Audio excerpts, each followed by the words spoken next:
సగ్గుబియ్యము వడియాలు చేసుకున్నామండి. బీపరప వడియాలు. సగ్గుబియ్యం అయితే రాత్రి నానబెట్టుకున్నాను. ఈ విధంగా నానిపోయినాయి. తొందరగా ఉడుకుతాయి అంతే నానబెట్టుకున్నామంటే, లేట్ కాకుండా. మనము ఒక 4 గ్లాసులు వేసి ఇక్కడ తడిపి పెట్టుకున్నామండి ఎసురుకు. ఇవి 4 గ్లాసులు రవ్వ తడుపుకునేదానికి 2 గ్లాసులు రవ్వ వేసుకున్నాను. 11 గ్లాసులు అండి వాటరు.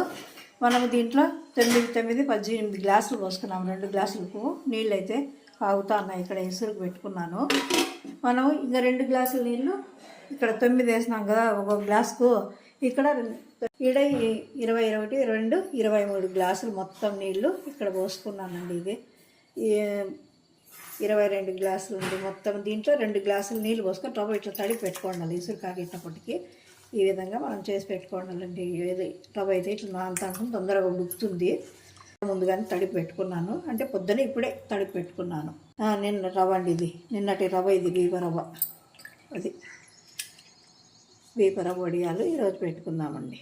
ఒక గ్లాసుకి సబ్బియము 1/4 గ్లాస్ వేసుకోవాలండి. ఒక గ్లాసు రవ్వ తీసుకున్నామంటే 1/4 గ్లాసు సగ్గుబియ్యం తీసుకోవాలి. అట్లా 2 గ్లాసులకు 1/2 గ్లాసు ఇస్తానండి. ఇప్పుడు మనం సగ్గుబియ్యం వేసుకున్నాము.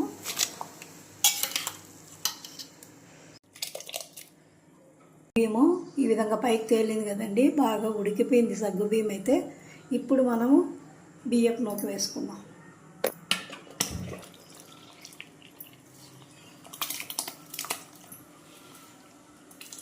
ఇప్పుడే ఉప్పు వేసుకుందామండి. ఉప్పు వేస్తాను, చూసుకొని వేసుకోవాలి. ఉప్పు తక్కువ వేసుకోండి. నేను ఈ నీళ్ళకి మాత్రం వేస్తాను, చూసుకొని మళ్ళీ వేస్తాను. ఈ విధంగా ఉడకాలండి బాగా. నేను 4-5 నిమిషాలు ఉడికిన తర్వాత పచ్చిమిర్చి జీలకర్ర వేస్తాను. పచ్చిమిర్చి వేస్తానండి. నేనైతే కొంచెం కారంగానే వేసుకున్నాను. మీరు తినే కారం దాన్ని బట్టి వేసుకోండి. నేను కొంచెం కారంగానే వేసుకున్నాను.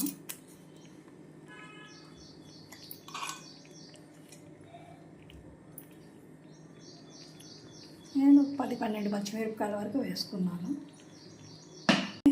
జీలకర్ర,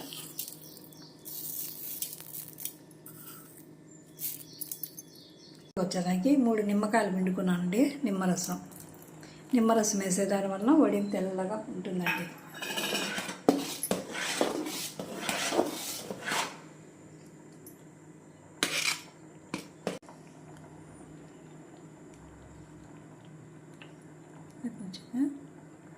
మీకు ఈ వీడియో నచ్చినట్లయితే లైక్ చేయండి, షేర్ చేయండి, ప్లీజ్ సబ్స్క్రైబ్.